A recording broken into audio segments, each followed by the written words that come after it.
तो इसके लिए आपको एक डिवाइडर, पेंसिल और एक स्केल की ज़रूरत पड़ेगी।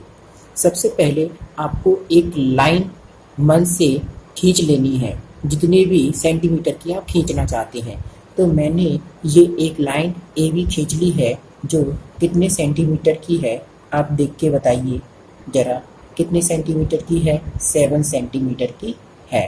ठीक है, कितने 7 सेंटीमीटर की है कि नहीं है कि? हाँ बिल्कुल। तो ये 7 सेंटीमीटर की हमने एक लाइन ड्रॉ कर ली। अब हमें किसी भी एक पॉइंट से अपना 90 डिग्री का एंगल बनाना है। क्यों बनाना है? क्योंकि अगर कोई अदर साइड है स्क्वायर की तो वो 90 डिग्री पे ही तो झुकी रहती है। आपस में साइड कितनी डिग्री पे झुकी होती है? 90 डिग्री पे। तो अब हम 90 डिग्री का ही एंगल बनाएंगे। तो आप इस कंपास की मदद से भी 90 डिग्री का एंगल ऐसे ड्रॉ कर सकते हैं। यहाँ रख के आपने यहाँ पॉइंट बना लिया और एक स्ट्रेट लाइन ड्रॉ कर दी। लेकिन हम आपको भविष्य में कठिनाई ना हो इसलिए इससे बना के दिखा रहे हैं। ठीक है, तो हमें क्या करना है, एक पॉइंट लेना है, उस पॉइंट से एक आपको आर्क लगाना है। फुली आर्क लगा लीजिए, फुली आर्क लगा लीजिए थोड़ा सा ध्यान से। ऐसे आपने लगा लिया, लगा लिया। ये जो एक्स्ट्रा हो गया है इसको हम इरेज कर देते हैं इरेजर की मदद से।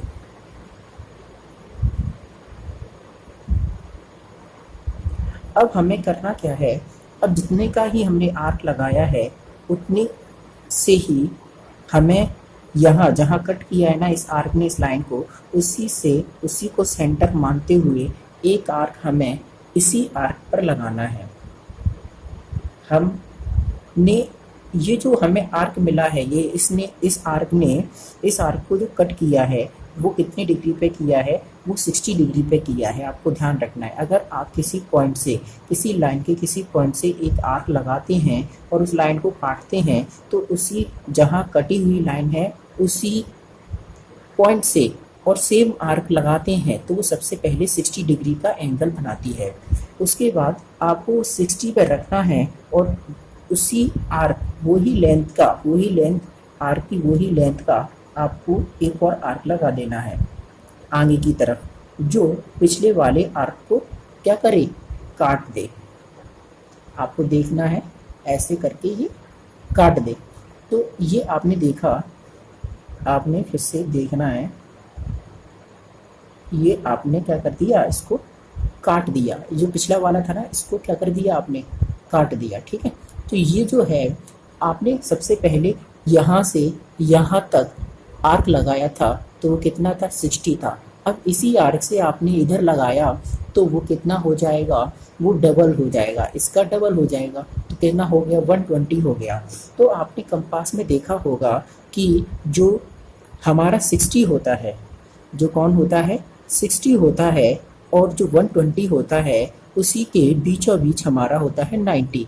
तो हम ये जो हमारे जो यहाँ कट लगे हैं उसी से हम क्या करेंगे, एक यहाँ कट लगाएंगे और एक 60 से कट लगा देंगे, ऊपर की तरफ कट लगा दी। तो जहाँ ये कट आया है उसी पे हम बिंदी बना लेंगे, एक पॉइंट बना लेंगे और बी से लाइन ड्रॉ कर देंगे, बी से एक लाइन ड्रॉ कर देंगे। इस पॉइंट को ज्वाइन करने वाली, इन दोनों पॉइंट को ज्वाइन करने वाली लाइन आप ड्रॉ कर देंगे। ये आपने कर दी। अब आपको करना क्या है कि आपकी ये जो साइड थी वो कितने सेंटीमीटर की थी, जरा बताइए, 7 सेंटीमीटर की थी। तो आप क्या करिए, यहाँ अपना 7 सेंटीमीटर लिख दीजिए। अब ये ए है, ये बी है। अब हमें इसी लाइन पर अपना सी पॉइंट मिलेगा।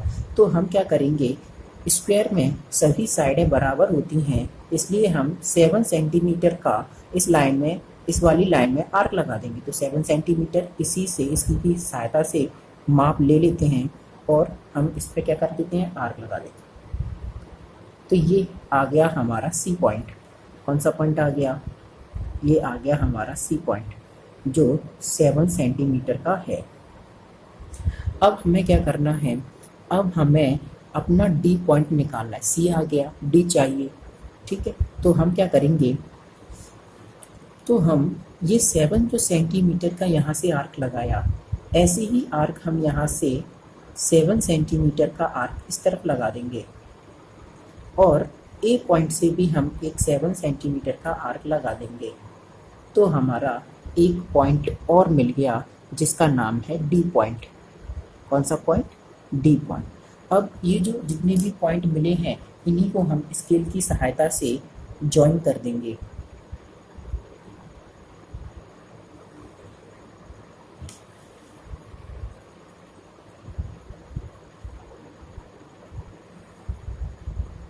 ये आपने ज्वाइन कर दिया।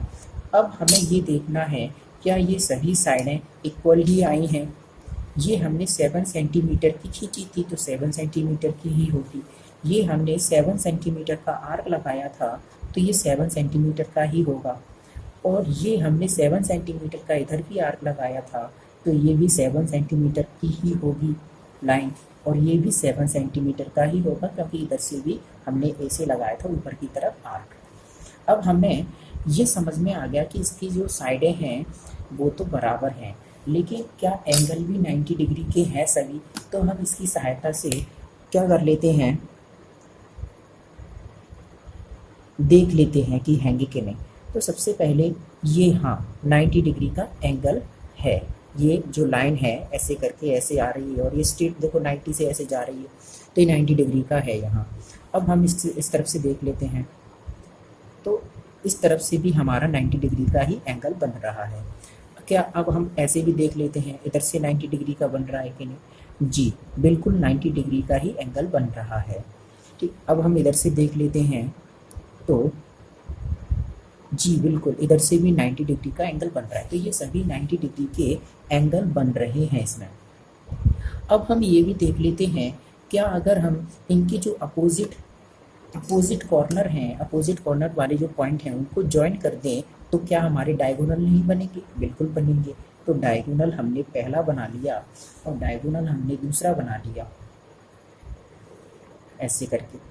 अब हम ये देखते हैं क्या इन दोनों डायगोनल का जो मेजरमेंट है वो बराबर आया है क्या? तो हम इससे चेक करते हैं इस स्केल की मदद से। तो ये हमने ऐसे करके ऐसे रखा, जी बिल्कुल कितने आया है? 10 सेंटीमीटर आया है डायगोनल, देख सकते हैं आप 10 सेंटीमीटर आया है। और ये डायगोनल, ये वाला डायगोनल, ये भी डायगोनल कितने सेंटीमीटर आया है? 10 सेंटीमीटर आया है। इसका मतलब है कि ये हमारा परफेक्ट स्क्वायर है। It is a perfect square. Perfect square. तो आप घर पर अगर प्रैक्टिस करेंगे तो आप ज़रूर बनाना सीख जाएंगे इसको।